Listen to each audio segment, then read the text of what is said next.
Time to talk about Avatar. Finally, I got a chance to play it this time.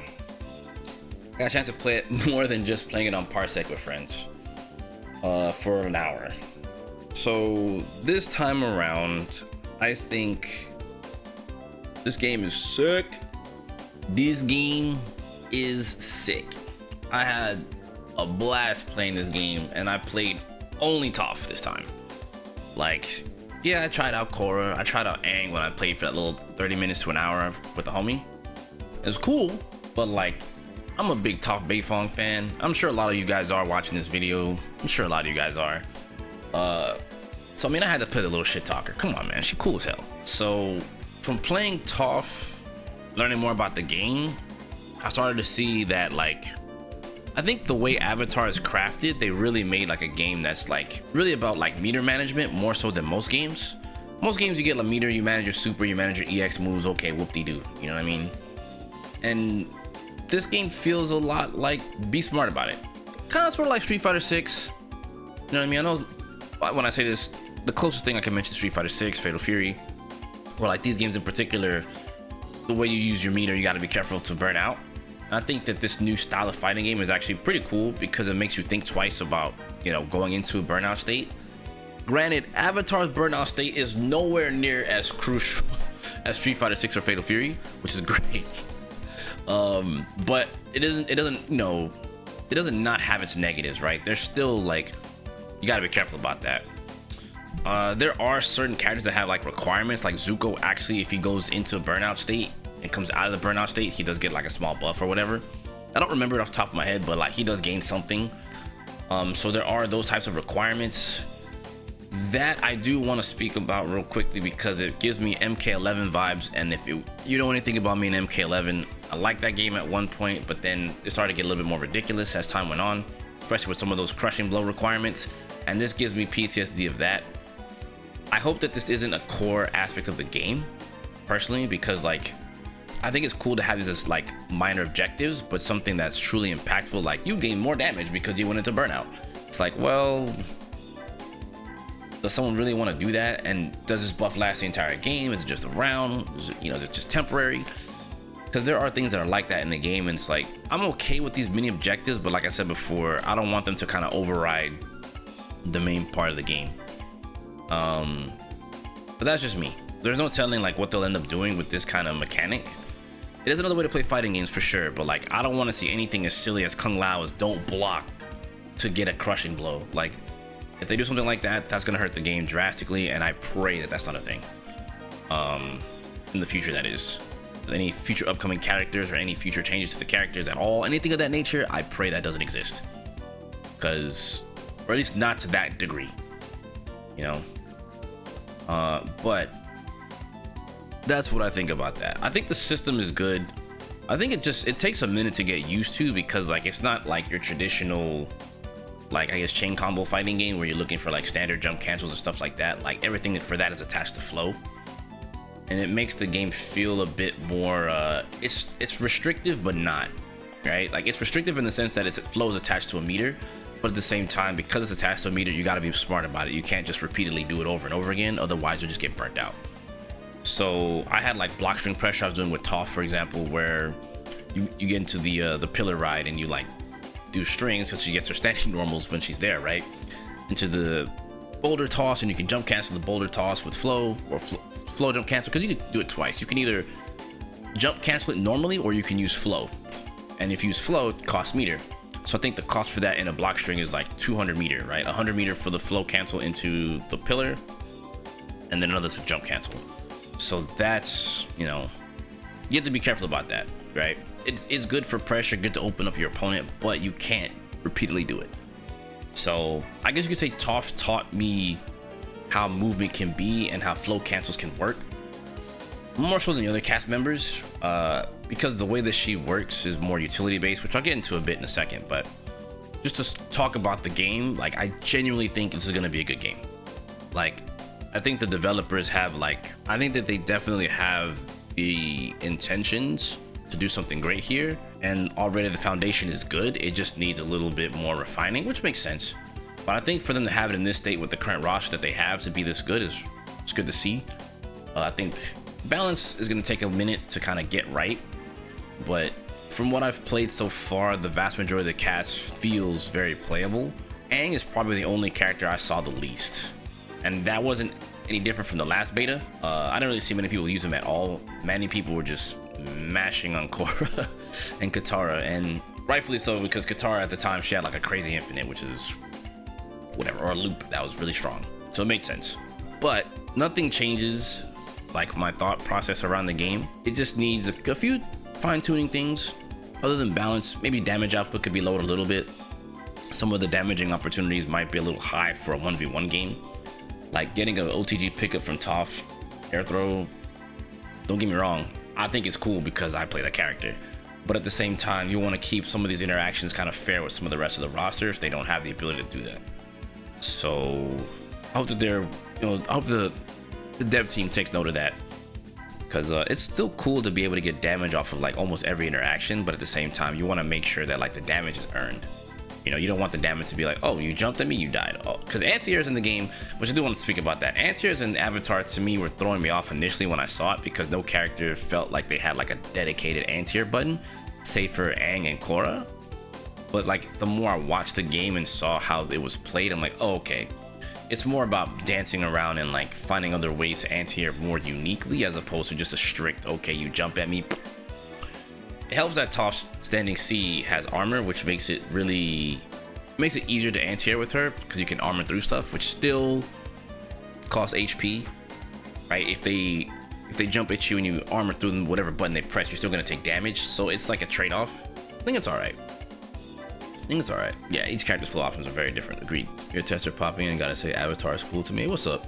I've seen praise for less of a domination of system mechanics in this game. Each character has their own system and game plan. Right, not just hit, drive, rush, or parry. Fair enough. I think like as someone that just sat here with it for the weekend and just specifically played Toph, I tried other characters on the low just to see things, but generally speaking, spending time with Toph, like I just realized like the game it feels more organic as a fighting game than most. Like, not that Street Fighter 6 isn't organic, but like in particular, like was stated there, right? Like it's not just, there's no mechanic that universally skips neutral, right? Drivers to me isn't that bad of a mechanic overall, personally, but I ain't gonna get into that. The bottom line is like the way you play the game in neutral, how you move around is unique to every character. Characters' dash speeds are different, how you create space is different. The game actually has backwards mobility, which is something that most fighting games have refused to like use and utilize for whatever reason, which is a big reason why I like this game, because moving forward and moving back feels good. It's not like everything hard forward, that's all you can do. Your backwards only consists of backdash and like walk back, and you can't do these like, you know, trickery type things in terms of your mobility. Nah, this game lets you do that and then some. So I think it feels really good to see a game really zero in on movement and understand the importance of it, because I've been feeling low key like some of the fighting games have lost movement as like skill. You know, moving around your opponent should be more than just walking back and forth, because I'm not gonna sit and tell you that like when I used to play Street Fighter, it wasn't always fun just walking back and forth waiting for a whiff. It feels good to be proactive in the neutral game and be able to move around your opponent, kind of dance in places, kind of force a whiff, instead of just let me do this slow walking pace thing or whatever. You know what I mean? Like it doesn't always feel good to play like that. So it's good to see that we have more fighting games coming out that are more movement centric and not as like static and stoic as like say Street Fighter. Again, there's nothing wrong with either. You can play either way you want. You want to walk back and forth, cool. You want to do it this way, that's cool. I'm not hating on either playstyle. Just my personal preference is more faster paced games that allow this type of playstyle. So that's what makes that super fun for me. And I can see it with a lot of other people playing who appreciate that too. You know, and I agree, if the game had dedicated AA, it would still get blown up. Oh yeah, with the way movement works in the game currently, like anti-airing needs to be on point. Because to be honest with you, in this game, when you do get anti-aired, your life bar gets destroyed. That is something about this game that's very good as far as I'm concerned. Like I think being able to jump and move around freely is very good, but also having an importance for anti-airs is important too. But they made sure that the anti-airs wasn't so free, which is good. Like if you anti-air and you were right, you deserve the damage that you got. You know, it doesn't feel like you don't get rewarded for jumping and you don't get rewarded for anti-airing. Like, there's a good balance of that. So I think that's really nice to see. My only trepidation at the moment for the game is I think some of the tech situations are not cool. I think we have to be careful when we're playing games like these and designing games like these where you have tech button situations. Where, like, what I mean by that is when you recover, aerial recover, and you can still swing at your opponent. That was a big thing. That was as much as I love Guilty Gear Xrd, that's a big turnoff for me, mostly because you have characters that have extremely fast normals coming out with iframes. So to give you an example of how crazy it was in Xrd, right? There were 3 techs: neutral tech, back tech, and forward tech. Forward tech has 17 frames of invincibility. Neutral tech, I believe, also had 15 frames, and back tech also had 15 frames of invincibility, right? Now, where this gets tricky and where it gets really messy and scrambly is that even though each one of these have their own set of frame data, 2 of them having the same, your character can act on frame 10. So what does this mean? Forward tech has 17 frames of invincibility, right? And you can act on frame 10. The remaining 7 frames are still invincible, which means you pick one of your fastest buttons and you mash that out, and you hold forward and you mash it out. If it connects, you get a combo, right? If your opponent drops their combo or they're grounded, you're gonna tech right in your face, mash a button, turn the situation around. That's not cool. And I think the game has, in my honest opinion, too many situations that are like that because the way the aerial recovery works is fast. Of course, as the game gets more optimized and players get better, this will be less and less of an issue. However, it doesn't change the fact that it exists, and I think that they should consider the aerial hit stop and the changes to that. Because you're not going to get players who are going to think, oh man, I need to defend and move away. No, why would I do that when I can just hold forward, mash, and get lucky and turn the situation around? Of course, there are other ways to blow it up. Like if you play tough, you have armor, there might be other ways to like blow up tech buttons. But it's something that's not good because it gets too scrambly, it gets too messy. I don't know what the frame data is on the tech buttons in this game. It's in 2xk also, but again, this doesn't make it good. If you could tech trap it, like say Guilty Gear Xrd, you can tech trap it. It is difficult to tech trap. You can air throw tech trap it. You can meaty button tech trap it. There's a lot of things you can do to beat it, but sometimes you're not going to be in the situation where the anti-tech button, like the optimal anti-tech button situation is not always going to be there for you unless you lab that. So that's why I'm saying, like, I'm not a big fan of that. I'm not a big fan. I think tech buttons is one of the most scrambly, difficult things to deal with in fast-paced fighting games, and turning the situation around off of that never feels good at all. If you're on the offensive end and you did your thing correctly, but like something was slightly off by a hair, and you get comboed in reverse for trying to optimize the situation, that never feels good. So my hope is that they willingly take this feedback into consideration and actually touch base with that, because that's not going to be fun down the road. I assure you. I'm not saying it shouldn't be like Strive, where when you get hit in the air, everything just falls to the ground. I'm saying like tech aerial recovery is okay. Just make it like,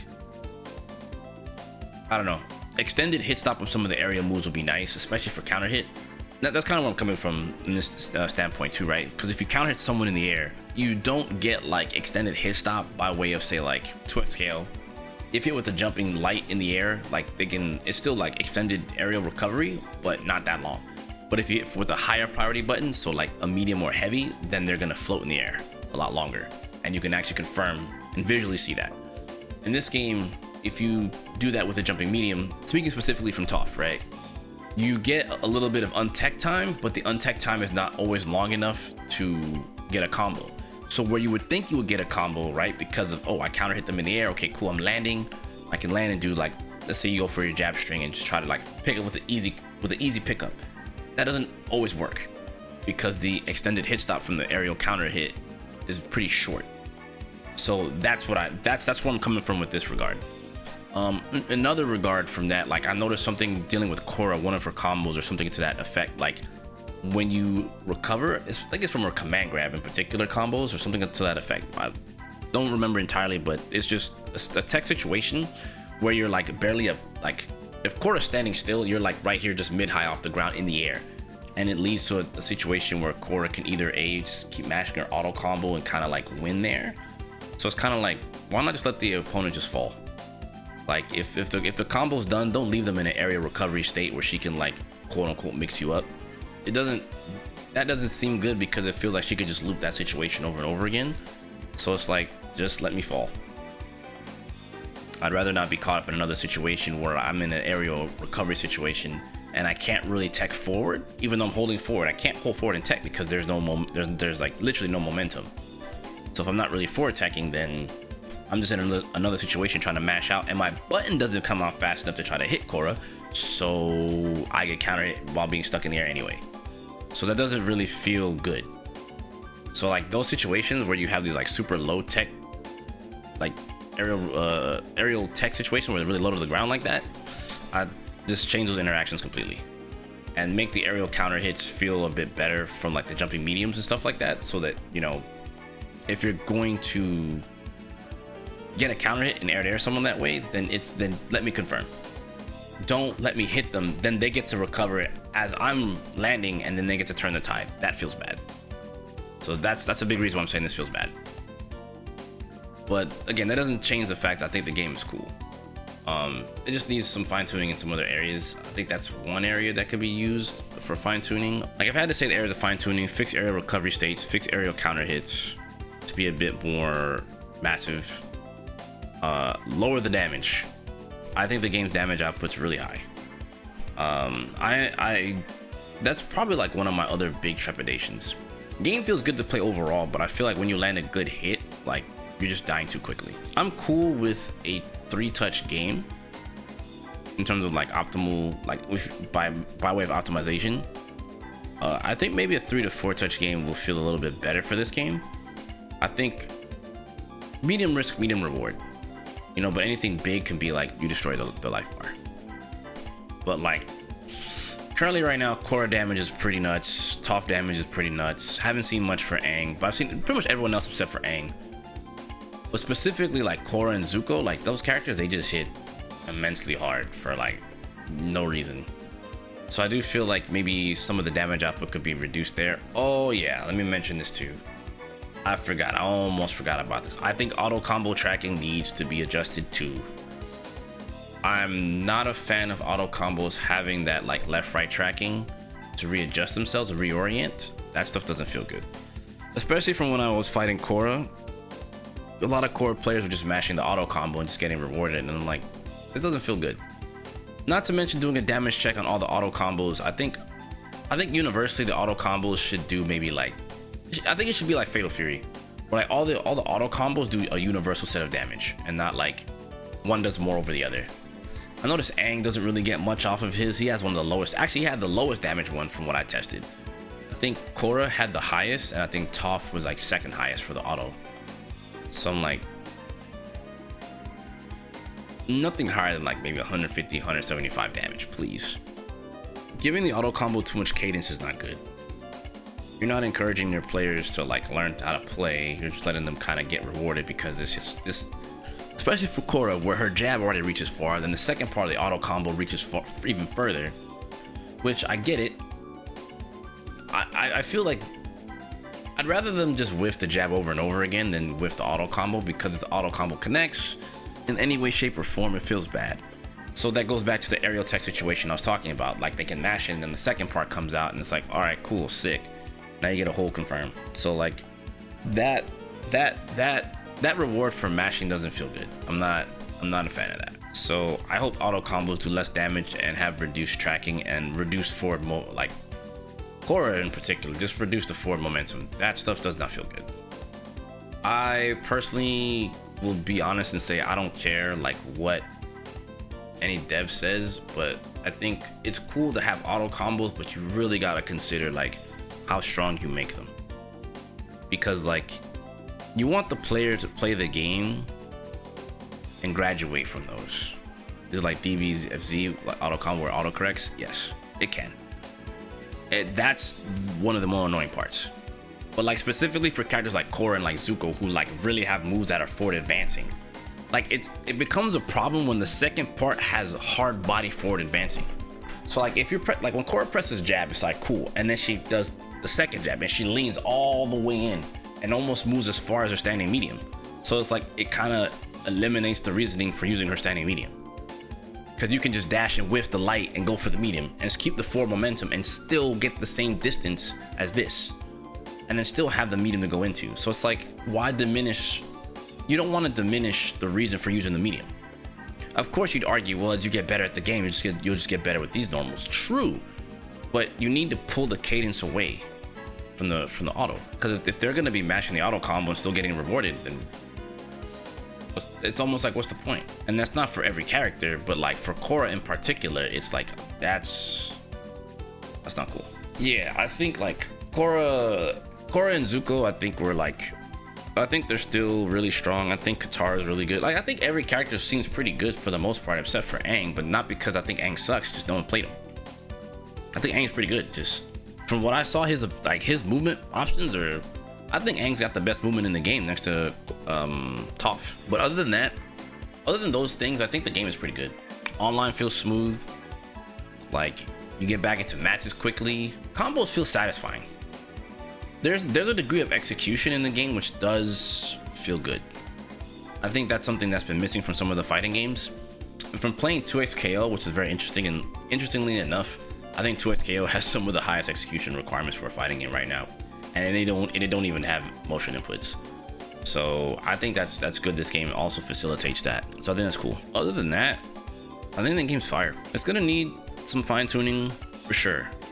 But like if this is their foundation, they can clearly improve it and make the final build extremely good for launch. I can see it. So personal opinion, I think on launch it'll be a great game. In its current state, it's already a good game. So I'm here for it. I think this will definitely be another game that I put on the YouTube, play more on stream, alongside 2XKO and Marvel Tokon. I think I'm good. I'm feeling more and more like I'm getting the games that I want to play and not forcing myself to have to play Street Fighter. Again, not that I don't want to play it or anything like that, but like, you know, these games are more my speed. They feel more like Kensu games than not, you know? So having movement back does feel nice, trust me. It's gonna be really good to feel, you know, as me and Edo say, just to feel something. Gotta move around just to feel something, you know what I'm saying? Like, need games that scratch the itch of moving around, being proactive, you know? So, I'm good there. So that's kind of like my review of the game currently in its current form. Again, I think it's great. I think it's a good game in this current build, and it'll be a great game on launch. So, that's how I feel right now. So, talk to me in the comments below how you feeling about the game yourself. Did you get a chance to get in? Would you play? And how much fun did you have? Because I'm sure you had fun, right? Can't have fun. You can't tell me you didn't have fun playing a fighting game based off Avatar characters. There's just no way. And I'm sure you probably played Zuko and Korra. I wouldn't be surprised. If you played Aang, good on you. Anyway, talk to me in the comments below. Let me know. We'll get up out of here on this one. Take it easy.